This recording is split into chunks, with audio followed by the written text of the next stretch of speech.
welcome back to my channel. It has been so long since I've made a video, but I'm really excited because this video is long overdue. If you've been following me, you'll know that last summer of 2021, I took an Amtrak trip across the country and back, and I was vlogging it, and if you look at my most recent videos, you'll see what it was like when I was visiting each state. And this video I wanted to make just to do like a summary of the trip, tell you what it was like, answer what I would think are like frequently asked questions, some questions that I had before I did the trip, and share some tips as well. So stick around until the end of the video, and I hope you enjoy it, and I hope it's helpful, and I hope that it inspires you to do a similar trip because I would highly recommend it. So to try to keep the video a little organized, I'm gonna go through and answer the what, the why, the where, the when, and the how for this whole train trip.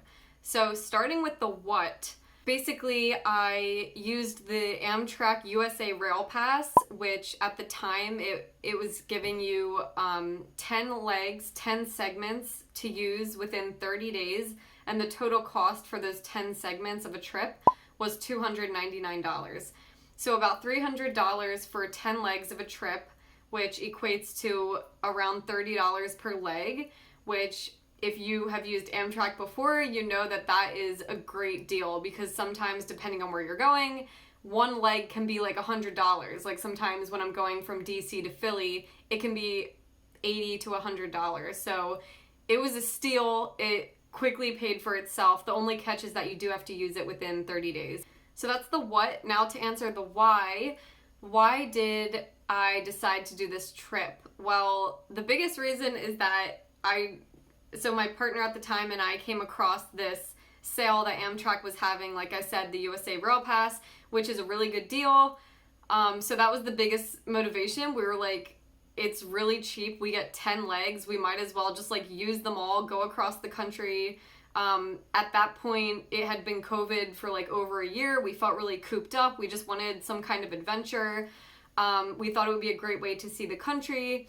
My partner at the time had never been out west, so it was just a really good opportunity to take a nice long train trip. I don't know if you've taken long train trips before, but I find them super relaxing, a lot more than planes and road trips. I love road trips, but with the train you can just sit back and relax. So those were the big reasons why we did it. So now getting into the where. Like I said, we visited 7 states total, starting in Chicago, and I have the list here so I don't forget. We started in Chicago, then we went to Minneapolis, then we went to Whitefish, Montana. That's when we visited Glacier National Park. Then we went to Seattle, Portland, San Francisco, Utah, and then back to Chicago. So those were all of the places we visited on the trip. We stopped at each place for like a few days, so it's not like we were on the train for 3.5 weeks total nonstop. We did stop in each state that we were visiting for like 2 to 3 days, sometimes more, sometimes less. So now when did we go? We went, like I said, summer of 2021. The dates that we went were around July 25th to August 20th. So right in the middle of summer, it was 3.5 weeks total. So now I want to talk a little bit about how we did this. So we bought the USA Rail Pass. We spent $299 each on that. And then it automatically goes into your Amtrak account. You have 10 legs to use. So we could just go on their site and start booking using each of those segments. So we actually booked all of our legs in advance. You don't necessarily have to do that, but we found it was easier and just safer to do it that way. That way you don't risk one of the trains like filling up or something.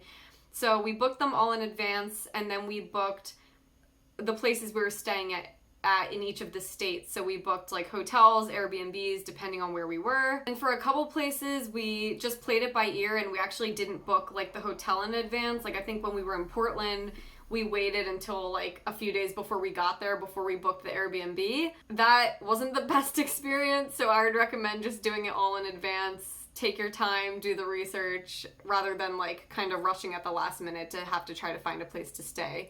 It just makes it a lot easier. You don't have to worry about doing all of that while you're traveling. And then I'll also mention that we did not do the sleeper cars. We instead did like regular coach class where we had to sleep in our seats. I'll talk a little bit more about that later when I answer some questions that I imagine are like FAQ type questions. And then we did take a few days off from work for the trip, but most of the time we were working during the weekdays. So we made sure that in advance we had like unlimited hotspot for our phones so that we could connect to our computers. And on the East Coast, Amtrak does have Wi-Fi, even though it's not great. And then for the rest of the country, you have to just rely on the cell service. And sometimes there's not service. So that's something I want to mention to you. If you're planning on like working from these trains, make sure you know what the situation is, because it was especially spotty in like Colorado, Utah area, there just wasn't even service in some of those areas, so you couldn't even hotspot it. So that's something to be aware of, especially if you're like planning on working from the train. If you have important meetings or something, make sure that you're going to be able to be connected, or if you can, like hold off on doing it until you're either at your destination that has secure Wi-Fi, or if you're in a part of the country that has good service. Okay, so that I think covers like the what, why, where, when, how, and now I just want to answer some questions that I imagine are like frequently asked questions, some questions that I had before I did this trip. Hopefully this is helpful for you to hear if you're planning on doing a similar trip or any kind of long train trip. So the first question that I had was, is it comfortable? Like, is it going to be comfortable being in a train for like 30 hours straight that I have to sleep on overnight? The answer to that is it was more comfortable than I expected. It's not luxurious. We did, like I said, sleep in our seats. So the good thing is they recline super far back. Like they went pretty far back, and then they also go like that. And there's a lot of leg room. There's a lot of space between you and the seat in front of you, which was really nice. And then it extends back. And then you have curtains that can block out the light if you're trying to sleep. It gets pretty quiet on the cars. Like, I think they have like quiet time. I didn't have a problem with noise at all, with people being noisy. It's also nice having the white noise of the train just kind of like chugging along. So I slept fine on it. There was a point where after a long leg, like my neck was kind of hurting a bit. So it's not the most comfortable. I would kind of treat it as like a long flight. Make sure you have like a neck pillow. I brought along something I read before I went on the trip was like some little kind of like snack clips that you use to clip bags of chips. You can bring those along to help if you need, like if your curtain is opening, you can use that to clip it so that it stays shut. I think I might have used that like once, not super necessary, but just something to help. But yeah, overall, it was more comfortable than I expected. Not as comfortable as like a sleeper car would be. If I had to do it again, I would probably still sleep in the regular seats because I don't feel like paying for a sleeper car. But if you're someone who, you know, if you have like really bad back problems, or if you really like having a nice like bed to sleep on, then I would choose the sleeper cars. Oh, on that point, I also want to mention that we never had to sleep on the train 2 nights in a row. So the longest we did, actually our longest leg, our longest segment was from Utah to Chicago. Like the end of our trip, we went all the way around out west, then we were coming back, and then we just had one leg from Utah back to Chicago. That was 30 hours and 51 minutes, which was our longest one. And even with that, like we spend all day on the train, then we stay overnight on the train, and then the next day we spend on the train, and then we get off at our destination. So we never had it where we had to spend multiple consecutive days in a row on the train, which is nice because you spend all day and night on the train, and then you get off at your destination, stay in a hotel, spend some days there, and then you get back on the train. So I never felt really bored of the train. I never felt overwhelmed with, like the sleep situation. I really like how we did it that way, like getting off along the way, visiting these places, and then getting back on the train. That's how I would recommend doing it rather than just a non-stop train trip. Personally, that's how I would do it. Okay, the next question I had before I went on this trip, and a question that I imagine you would have if you're considering something like this, is what is the food situation? What is the food like on the train?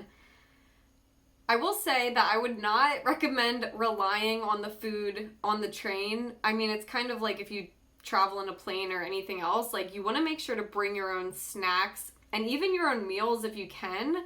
I loaded up, like, before we started our first leg, I brought like a big bag of granola bars and trying to get some dried fruit, nuts, things like that, chips, just to keep you like held over on the train so that you don't have to keep buying things from the cafe. And then when we would spend a few days at our destination and then get back on the train, I would try to replenish the snack supply at that time so that I was getting back on the train with a new set of snacks to hold me over, so I didn't have to like rely on the cafe. But there were times when I like ran out of food, ran out of snacks, and I had to buy something from the cafe, and it wasn't the end of the world. It's just not great food. It's all like stuff that they just throw in the microwave to reheat it, and it's not great. So for meals, I will say, if you want, you can go on Amtrak's website. They have the menus for every train that they have in advance if you're really into that and you want to like read what they have. I didn't do that in advance. I didn't really know what to expect. But for meals, they have like burgers, you know, like wrapped in the aluminum foil. They have little burgers they can make for you. They had like maybe nachos, maybe a hot dog, cup of noodles, things like that. Those were like the meals. And then for snacks, they had like chips, candy bars, maybe fruit. I don't really remember if they had fruit. And then they had, you know, the basics: coffee, tea, hot chocolate. They did have like beer and wine, which was fun. So I remember a couple times after a long day of like working on the train, we would get like a rum and coke and then go sit at the observation deck, which is like the area where they have like floor to ceiling windows and all the chairs are facing out. And we would just like drink our rum and coke as we're overlooking the scenery. So that was nice that they had that in the cafe. And yeah, that was pretty much it. Nothing particularly memorable about the food except that it wasn't great, but it's also kind of what you would expect. So now, I don't know if this is a question you have, but I'm just gonna answer it. What was my favorite part of the whole trip? That's something that I would be curious to know. There's a lot of things that I loved about it. I think my favorite part, I feel like I'm gonna choose two. I would say like meeting people on the trains was super fun. So you just naturally start meeting people when you're sitting next to them for a long amount of time, or if we're in the observation deck and there's an empty seat next to us and someone takes it and we start striking up conversation with them. I just met a lot of interesting people from all different walks of life, different types of people. Like, I remember on the train ride to Seattle, there was a woman sitting next to me. Her name was Kathy. And we were just talking nonstop on the train, and I found out at one point that she had been like a singer in a band when she was younger, and she just lived such a cool, interesting life, and she was just kind of inspiring me and saying, like, you have your whole life ahead of you. Just take advantage of cool opportunities and, like, do fun things because life is short. So conversations like those that kind of stick with you, it was cool having a lot of those experiences on the train. I remember if you watch my last video, I think it was it the last video? The video where we get stuck in Winnemucca, Nevada, like this little middle of nowhere town in Nevada. We went to this old restaurant from like the 1800s. There were literal cowboys sitting next to us as we were ordering dinner, and the food was taking a while to come, so we were talking to them. It was just so interesting, like talking to this cowboy whose life is just so different from mine, and he was like joking to the conductor about like bringing his horses on the train, like if he'd be able to, like, it was just like ridiculous. We were like sharing food together, and it was just really fun. I was like, this is so random. I'm in the middle of nowhere right now with this cowboy, and like that contrasted to the type of people you meet in like San Francisco or Chicago. Like, it was just such a variety of like places and people, and I love that kind of thing. So yeah, I would say like meeting the people on the train, really unforgettable, and also the different, of course, like the different places we went. You'll see this if you watch any of the last videos I posted, but it was so cool seeing so many different parts of the country. Like at one point we were in Chicago dining in this super upscale restaurant, like with a view pretty much in the clouds overlooking Chicago, super fancy, taking like oyster shots. And then a few days later, we were like trekking in Montana alongside a mountain goat. Like it was just so fun, such a variety of places and sights and everything. So I think those, I would say, was my favorite part of the whole trip. Something else I want to touch on that I'm not sure if this answers a specific question. I guess the question would be like, how comfortable is it? So not just the sleep situation, but like in general, spending so much time on a train, like what is that like? Am I gonna get bored? Am I gonna get like nauseous? I don't know. So I will say that was really nice. Like train rides for me are just super relaxing, so much better than flying, because you can just, the time flies by, it really does, because you can just like sit back and do anything as you're moving forward. So like when you're on a road trip, you can't just like sit back and relax because you have to be driving. And on the train, you can just open a book, start reading it, and before you know it, like a few hours have passed. So pretty much all of the segments kind of flew by. Like I don't remember once feeling like bored. I had my phone with me, of course. I would listen to music, I would read, do work, like sitting at the observation deck. Like I said, that was one of the best parts. And they also, they take smoke breaks on the train. So you're not like on the train forever nonstop. They do let you get out, stretch your legs, blah, blah, blah. And now I'll just quickly mention my least favorite part of the trip. I would say my least favorite part was trying to get cell service when I didn't have any. So actually, no, my least favorite part was working. Like I should not have worked as much as I did. I should have taken off more days from work, basically. We were there 3.5 weeks. I could have taken like a whole week off or something, but I didn't. Instead, I took like a few days total and then worked the rest of the time during the week, which was fine. I'm grateful to be able to work remotely. It's super flexible and that's really nice. But yeah, my least favorite part was like, yeah, I just remember around like Colorado, Utah area, we were passing through these beautiful mountains and streams, and all I wanted to do was like sit at the observation deck and watch it and enjoy the scenery with everyone else. But instead I was like trying to get connection so that I could do my work. I had like work calls and stuff like that. So that was my least favorite part. That's something I would do differently. The last question I'll answer, I'm like asking myself my own questions. Like it's not like anyone asked me these questions. I'm just like thinking of questions that I would want to know and answering them. My last question is, would I do it again? And the answer is yes, I would definitely do it again. It was a great trip. It was super fun. It was a great experience. I love riding the trains. The only thing I would do differently is do it in another part of the country. I would do the train trip again, but visiting states in the South, I think. I think that would be really cool. Yeah, I hope this gives you some tips and answers some questions that you might have if you're doing a similar trip. If you have any more questions, let me know in the comments below, and yeah, let me know your thoughts if you plan to do a trip like this in the future, or if you've done it, let me know what it was like. Thanks so much for watching. I hope you enjoyed this video. Stay tuned because I'll be putting out more soon. I know it's been a while. I've been on a bit of a hiatus here, but yeah, there's more coming. So thanks for watching. As always, don't forget to subscribe if you're not already, and I'll see you in the next video.